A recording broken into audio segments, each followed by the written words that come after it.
তোমরা সব ভালো আছো আশা করি। আমি বান্টি দাস, ছোটখাটো রান্না করে আপনাদের স্বাগত। আমি আজকে বানাবো ফলি মাছের ঝোল, জ্যান্ত ফলি মাছের ঝোল। রেসিপিটা আপনারা দেখতে থাকুন। আমি আগে কড়াই গরম করতে দিয়ে দিয়েছি।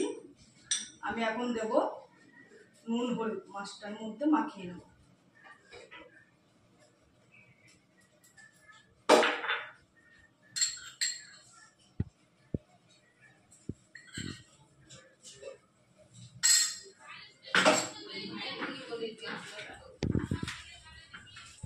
ভালো করে নুন হলুদ ফলি মাছটার মতো মাখিয়ে নেব। আমি আগে কড়াই গরম করতে দিয়ে দিয়েছিলাম, তেলটা গরম করতে। তেল গরম হয়ে গেছে, এবার এক এক করে আমি মাছগুলো ছেড়ে দেবো।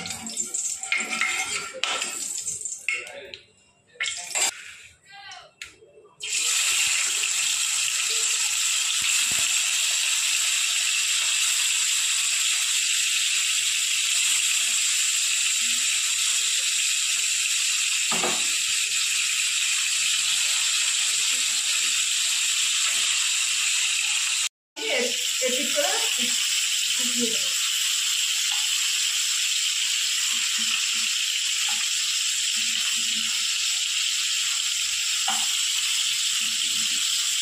আর সব মাছ উল্টানো হয়ে গেছে। এবার এই পিসটা ভাজা হয়ে গেলে তারপর আমি নামিয়ে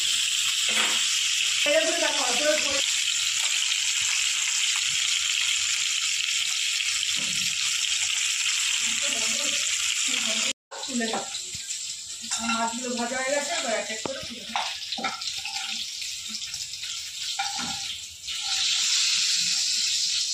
আমি আবার তেলে ছেড়ে দেবো।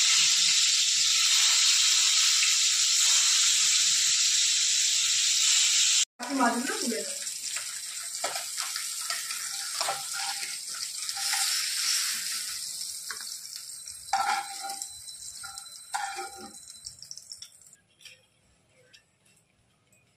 আর সব মাছ ভাজা হয়ে গেছে। এবার আমি কড়াইতে আবার একটু পরিমাণ তেল দেবো।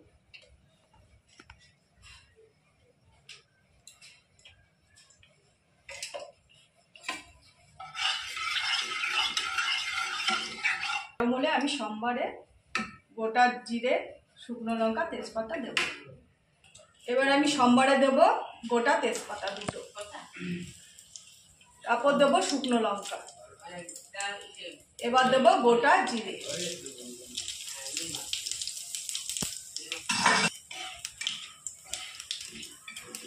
সোমবারটা ভাজা ভাজা হলে আমি ডাঁটাটা আলুটা দিয়ে ভেজে নেব। ভাজা হয়ে গেছে, এবার আমি ডাঁটাটা আলুটা ছেড়ে দেবো।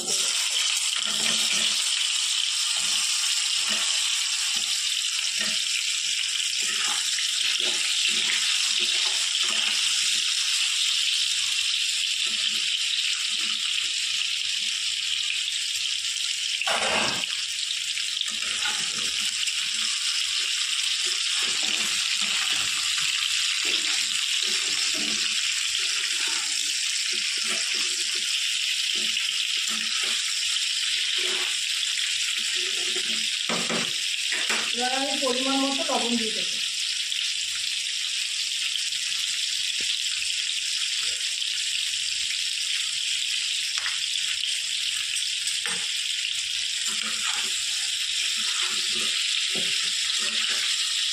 এবার আমি আদা বাটা দিয়ে দেবো।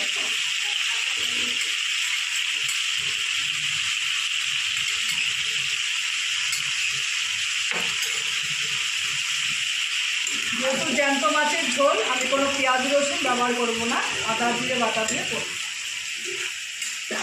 এবার আমার জিরের গুঁড়ো, হলুদ আর লঙ্কার গুঁড়ো দিয়ে দেবো।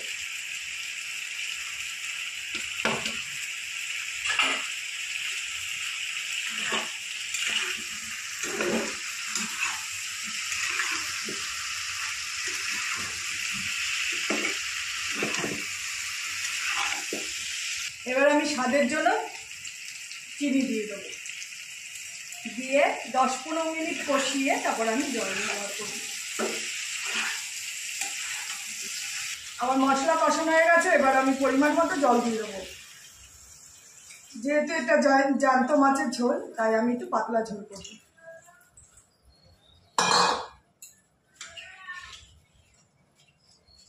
ঝোলটা টকবক করে ফুটলে তারপরে আমি মাছগুলো ছেড়ে দেবো।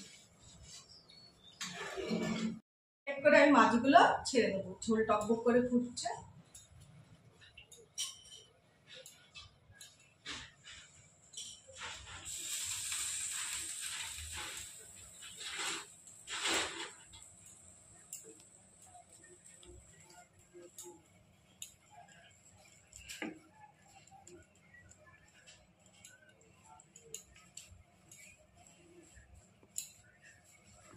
এবার আমি এই থালাটা দিয়ে 10-15 মিনিট ঢেকে দেবো।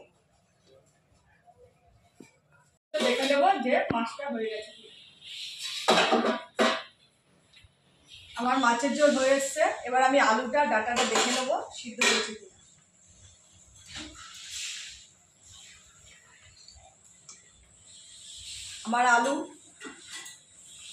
আমার আলু সিদ্ধ হয়ে গেছে, ডাটাও সিদ্ধ হয়ে গেছে। এবার আমি মাছের ঝোলটা নামিয়ে নেব।